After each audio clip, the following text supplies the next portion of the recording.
Welcome to This Explainer. Let's just dive right in, because today we are completely rethinking core training. We're breaking down a brilliant, highly structured routine from the Girls Center that actually targets belly fat without you ever having to get down on a hard floor. Seriously, if you have ever dreaded lying down for endless crunches, you are going to absolutely love this. To make this 10-exercise playbook super easy to learn, we've broken it down into a few key areas. We'll start with the standing core solution and mastering the interval rhythm. Then we'll get into the actual movements, twists and rotations, side crunches and extensions, and high knee cardio burners, before finally covering how to take action today. Starting with Part 1, the standing core solution. We are entirely skipping those uncomfortable floor crunches. By staying on your feet, your whole body has to work to stabilize you, which means you're burning way more energy overall. Moving right along to Part 2, mastering the interval rhythm.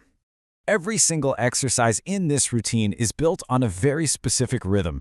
You'll alternate between a rapid burst of effort and a really brief recovery.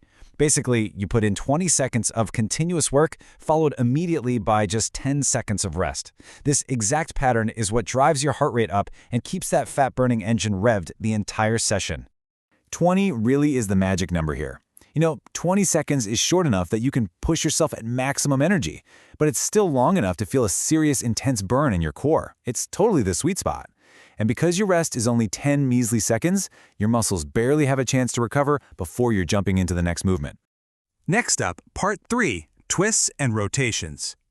Okay, so our first group of movements targets the core through twisting. We've got standing twists, swimming strokes, standing cross crunches, and inner ankle taps. All four of these specifically force your torso to rotate while your lower body has to work to keep you stable.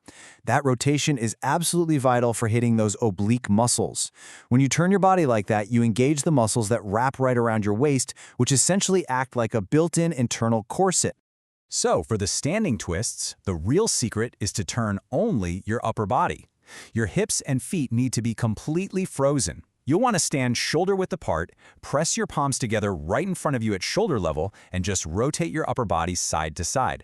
By keeping your hips locked in place, all of that tension goes exactly where we want it, straight into the core. Now, the source material uses this really vivid cue for the arm circles that I love.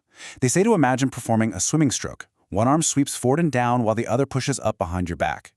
As you alternate this motion, it really does mimic swimming, and it forces you to maintain total core stability while your shoulders and arms go through this massive range of motion.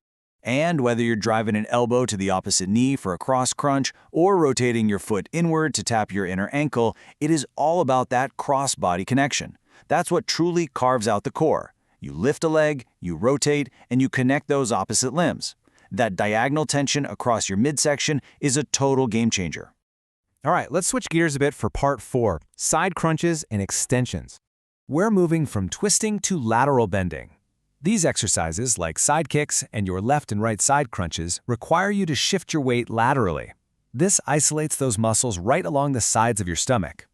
Take the side kicks, for example. You clasp your hands at your chest, shift your weight over to one leg, lean, and kick the other leg straight out to the side. It's a fantastic test of your balance and lateral core strength. The most crucial thing to remember during those side crunches is to keep your form strictly lateral.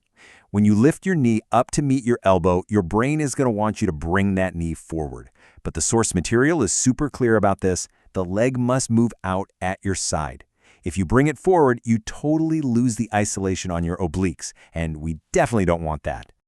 And hey, it sounds simple, but actively squeeze your abs. Squeezing the core as that elbow meets the knee on the side is what actually guarantees the results. Don't just sort of vaguely go through the motions. As you lean your body and bring the leg and elbow together, you have to consciously, actively contract those muscles. Building that mind-muscle connection takes a basic movement and turns it into a targeted fat-burning powerhouse. Let's turn up the heat with Part 5, high knee cardio burners. In this category, we are combining intense core engagement with high-energy movements. Exercises like overhead reach knee drives, alternating knee curls, and boxing cross punches rely heavily on explosive upward knee drives and dynamic arm movements. Take the overhead reach knee drives, for instance. You're in a narrow stance, reaching both arms up and aggressively driving a knee upward while pulling your arms down. It's essentially a standing crunch, but packed with a massive cardio element. The boxing cross punches are an incredible full-body finisher. You start with your elbows bent right in front of your chest. Then, you lift one knee as high as you physically can while throwing a cross-body strike with the opposite arm. You're balancing on one leg, forcefully engaging your lower abs to hold that knee up, and twisting your upper body to deliver the punch. It is the ultimate multitasking exercise. Finally, let's wrap this up with part 6, taking action today. Let's look at how all this strings together. Picture a mini circuit flow where you transition super quickly from cardio, overhead drives, right into lateral extensions like side kicks, and then seamlessly into deep standing twists.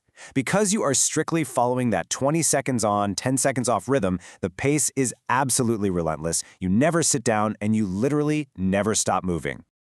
Honestly, the true beauty of everything we've covered in this explainer is realizing that you have an incredibly effective, equipment-free core workout that you can do literally anywhere. You don't need a yoga mat. You don't need clunky gym machines. All you need is enough room to stand up, reach out your arms, and put in the work. It completely removes any friction standing in the way of getting a great workout. I really hope this structured playbook empowers you to rethink how you train your core. You now have the exact movements, the perfect timing, and the right technique. So the only question left to ask yourself is, why keep suffering down on a hard floor when a faster, full-body standing solution is ready for you right now?